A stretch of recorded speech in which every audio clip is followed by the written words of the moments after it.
उधर हरियाणा विधानसभा के deputy speaker Krishna Midda ने जनता टीवी से खास बातचीत की। क्या कुछ कहा उन्होंने, सुनिए। हरियाणा विधानसभा में डिप्टी स्पीकर कृष्ण मिड्डा जी हमारे साथ बात करने के लिए मौजूद हैं। सर, विपक्ष लगातार हम देख रहे हैं कि एक अहम मसला उठाता हुआ नजर आ रहा है। साफ तौर पर जो है केंद्रीय गृह मंत्री अमित शाह ने बाबा साहब अंबेडकर को लेकर दिए गए बयान को लेकर विपक्ष कह रहा है कि माफी कहीं ना कहीं मांगनी चाहिए। आप इसको किस तरीके से देख रहे हैं? हालांकि गृह मंत्री भी कह चुके हैं कि उनका जो बयान है उसको तोड़ मरोड़ कर पेश जो है किया गया है। देखिए, मैं पहले ही कह रहा हूं कि कांग्रेस आज मुद्दाहीन है और विपक्ष मजबूर है अपनी बात को रखने के लिए। माननीय गृह मंत्री जी के जो बात है उसको तोड़ मोड़ कर उनके बयान को पेश किया गया है और आप ये मान के चलिए कि कांग्रेस के पास या विपक्ष के पास आज कुछ बचा नहीं है। वो इस प्रकार से अपने आप को पूरे देश में साबित करना चाहते हैं कि हम किसी न किसी बहाने देश में सुर्खियों को बटोरने का काम करें, किसी न किसी बहाने देशवासियों को दिखे। ऐसी हरकतें कांग्रेस करने का काम कर रही है। वहीं अगर देखें तो आपने देखा होगा कि चुनाव के समय में भी उन्होंने संविधान को लेकर ऐसी बातें करने का काम किया। वो लोग शायद नहीं जानते कि इस देश की मिट्टी में पैदा हुआ एक दिन का बच्चा भी बाबा साहब का ऋणी है, जिनकी बदौलत ये कहूँगा कि देश किस प्रकार से चलेगा, क्या लोगों के लिए रहेगा, वो सब उन्होंने संविधान बनाने का काम किया। तो ऐसी बातें कर कर कभी भी विपक्ष को ऐसी बातें नहीं करनी चाहिए जिसे पूरा वर्ल्ड देख रहा है और वो ऐसी छोटी हरकतें अपने आप को सामने दिखाने के लिए करें, ऐसा नहीं करना चाहिए। सर, संविधान का क्योंकि जिक्र आया, कांग्रेस लगातार ये भी कह रही है कि one nation one election bill जिस तरीके से सदन में आया, हालांकि उसको जेपीसी में जो है भेज दिया गया है, लेकिन वो कह रही है कि ये संविधान की जो मूल भावना है उसके खिलाफ कहीं ना कहीं देखने को मिलता हुआ नजर आता है। देखिए, कोई बुरी बात नहीं है। कितना पैसा खर्च होता है जनता के इलेक्शन में। कभी लोकसभा का चुनाव हो रहा है, कभी विधानसभा का चुनाव हो रहा है, आगे भी चुनाव होते जा रहे हैं।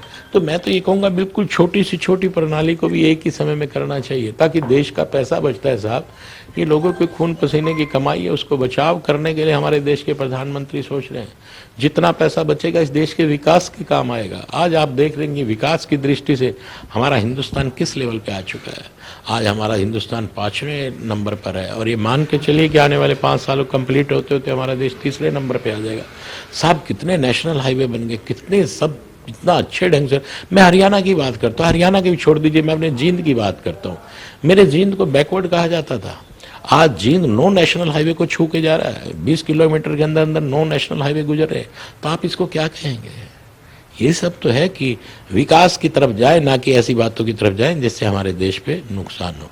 सर, इसके अलावा अगर हरियाणा की बात करें, हम विपक्ष की बात करें, खासतौर पर कांग्रेस की बात करें, किस तरीके से सर कांग्रेस को अब आप देख रहे हैं? क्योंकि लगातार नेताओं के बीच में बयानबाजी देखने को मिलती हुई नजर आ रही है। प्रदेश अध्यक्ष के इस्तीफे तक की मांग जो है नेता करते हुए नजर आ रहे हैं। नेता विपक्ष का चयन अभी तक जो है नहीं हो पाया है। देखिए, कांग्रेस एक्चुअल में सदमे से ही बाहर नहीं निकल पाई। इतना डिप्रेशन कांग्रेस को हो गया, कांग्रेस को ये लगता था कि हम लोग सरकार बनाएंगे और आज तक हरियाणा में 3री बार कोई भी सरकार लगातार नहीं बन पाई।